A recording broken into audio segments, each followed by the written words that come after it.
Plus two കഴിഞ്ഞിട്ട് പരിപാടിക്ക് പോകാതെ കുതിരളിച്ച് നടക്കുക. ഓനങ്ങനെ നാസാക്കാൻ കുറച്ച് എന്താ പറഞ്ഞു അന്നെ തന്നെ പറഞ്ഞു. എന്റെ ചെറുക്കനെ നാസാക്കുന്ന ഒറ്റ ഒരുത്തനാണ്. ഈ മേലാക്ക് ഓന്റെ പന്നെ കണ്ടിട്ടുണ്ട് എനക്ക്. ഇയാളെ കൊണ്ട് വലിയ ചൊറായല്ലോ. ഇപ്പത്തെ ചെറുക്കന്മാരോട് തമാശ പറയാൻ പറ്റൂല. ഇതൊന്നും പൊന്തുന്നില്ലല്ലോ രമണിയെ. അപ്പുണ്ണിയേ എന്താ എന്തേ സ്വരം പോരാ. കാൽമക്ക് രാവിലെ തന്നെ മുട്ടിട്ട് കണ്ട് കാലത്തന്നെ മുട്ടിയിട്ടുണ്ടെന്നുണ്ടെങ്കിൽ അങ്ങോട്ട് പോയിക്കോളാ. എല്ലാം നല്ലതിനാ പോയേ. പൊന്നാരന്റെ ഉണ്ണിയപ്പാ അല്ല അപ്പുണ്ണിയെ എന്റെ ചെറുക്കനെ ഹോസ്പിറ്റലിൽ ഒരു ജോലി വേണം. അത് നോക്കി പറഞ്ഞ എവിടെ നല്ലത്. ഞാനൊന്ന് നോക്കട്ടെ.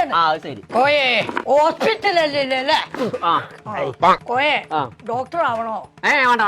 വേണ്ട നഴ്സ് ആവണോ? ആവാൻ പറ്റില്ലല്ലേ. എന്നാ ഫാർമസിയിൽ ഒരു ഒഴിവുണ്ട്. അത് തീരെ പറ്റൂല. തീരെ പറ്റൂലെങ്കിൽ എന്നാ മോർച്ചറിയിൽ ഒരു ഒഴിവുണ്ട്. അവിടെ കൊണ്ടുപോയി മോർച്ചറിയിലോ? ഹോസ്പിറ്റലിൽ പിന്നെ ഇതൊന്നും അല്ലാതെ വേറെ എന്ത് ജോലിയാ കിട്ടുക? അതൊന്നും അല്ല പുണ്ണപ്പിയെ. ഓ എന്നോട് പറഞ്ഞ എന്താ ഹോസ്പിറ്റൽ അഡ്മിനിസ്ട്രേഷനോ അങ്ങനെ എന്തോന്ന് പറഞ്ഞു. ഇംഗ്ലീഷ് ആണോ? ആദ്യം തുമ്പൊന്നും നിക്കൂല കോയ. അതിന് ലാപ്പ് തന്നെ വേണം. ഇതുണ്ടായിട്ടാ നോക്കിക്ക. കൊച്ചിയിൽ എടപ്പള്ളിയില് ലുലു മാളുടെ തൊട്ടടുത്ത് എന്തോന്ന് തെളിഞ്ഞു കാണുന്നുണ്ട്. എന്താ നോക്കാം കോയെ ഫ്യൂച്ചറൈസ് അക്കാദമി.